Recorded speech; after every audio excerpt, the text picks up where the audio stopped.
I stepped into the ballroom wearing the suit my wife had picked out for me last Christmas. The champagne light glinted off the polished marble. Music swelled around me. For a fleeting moment, I almost allowed myself to feel proud of her. Almost. Then the laughter began. Heads turned. Fingers pointed. Someone muttered it just loud enough for the entire room to hear. Test run. Husband is here. The words ricocheted in my mind. Test run. As if I'd been nothing more than a rehearsal. At the center of it all stood Hannah, flawless in her tailored dress, the undisputed queen of her law firm's grand opening. She smiled at me with practiced cruelty and handed me an envelope as though it were part of the ceremony. The first case of my firm is our divorce, she said. Sign and leave. I didn't argue. I didn't beg. I didn't give her the tears she wanted. I simply nodded once, tucked the envelope under my arm, and walked out. Silence followed me, heavier than their laughter. They didn't know I had already anticipated this moment. They didn't know what I had discovered weeks before. I met Hannah in law school. She was sharp, ambitious, dazzling in a way I couldn't resist. We weren't equals. Not really. I was already managing investments, building wealth she barely understood, but her drive fascinated me. She said I made her feel safe, that she could chase her dreams while I handled the rest. And I did. I funded her life. The condo, the cars, the trips. When she decided she wanted her own law firm, I didn't hesitate. I wrote the check. $20 million. No partners, no debts. She owned it all because of me. I thought it was love. She thought it was leverage. The first crack appeared months ago at a dinner. Her friend laughed a little too hard when Hannah introduced me as her practice marriage. A joke, she said, but her eyes told a different story. Later, I found the messages. Her phone had lit up while she showered. Curiosity wasn't my flaw. Trust was. That night, I opened it. Texts to friends, mocking voice notes, plans for her next upgrade once the firm launched. They called me a placeholder, a stepping stone, a fool. I didn't confront her.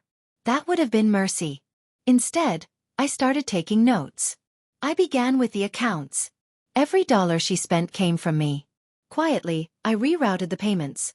Her firm's operating expenses, staff salaries, sponsorships for that glittering opening night, all flowing through channels I controlled. She never noticed. Next, I rewrote the contracts. My lawyers worked silently, shifting ownership, embedding clauses, tightening the noose. On paper, her empire wasn't hers. It was mine. I left just enough breadcrumbs to keep her feeling secure, laughing, confident, and waited for her grand debut. When she handed me the envelope, I didn't even open it. I walked into the cool night, pulled out my phone, and pressed a single button. Accounts froze. Payments vanished. The luxury vacation she'd booked disappeared. The lease on her office space canceled. Catering, entertainment, travel, all shut down in seconds.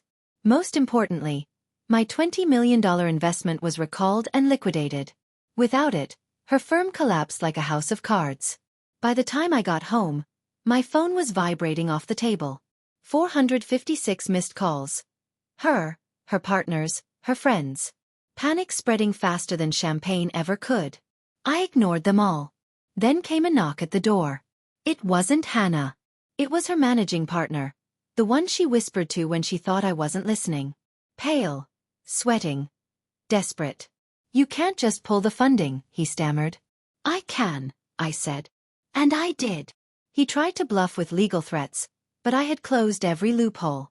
His voice cracked before he even finished. What do you want? He asked. I let the silence stretch before answering. Nothing, I said. I already have it. By morning, the news had spread. Headlines screamed, "New law firm crumbles hours after launch. Employees flee. Investors pull back. Creditors circle." Hannah called again, this time desperate, pleading, promising. I didn't answer. Later, I heard she arrived at the office only to find locks changed, staff unpaid, her dream reduced to rubble. The same friends who had laughed with her now whispered behind her back. I sat alone in my study. The divorce envelope remained unopened on my desk. I thought about the years I'd given her, the trust, the blind devotion. And I remembered the moment she laughed at me in front of everyone, believing she had already won. She wanted a spectacle. She got one. Just not the one she planned.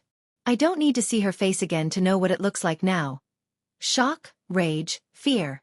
The 3 stages of betrayal served back cold. I'm not a test run.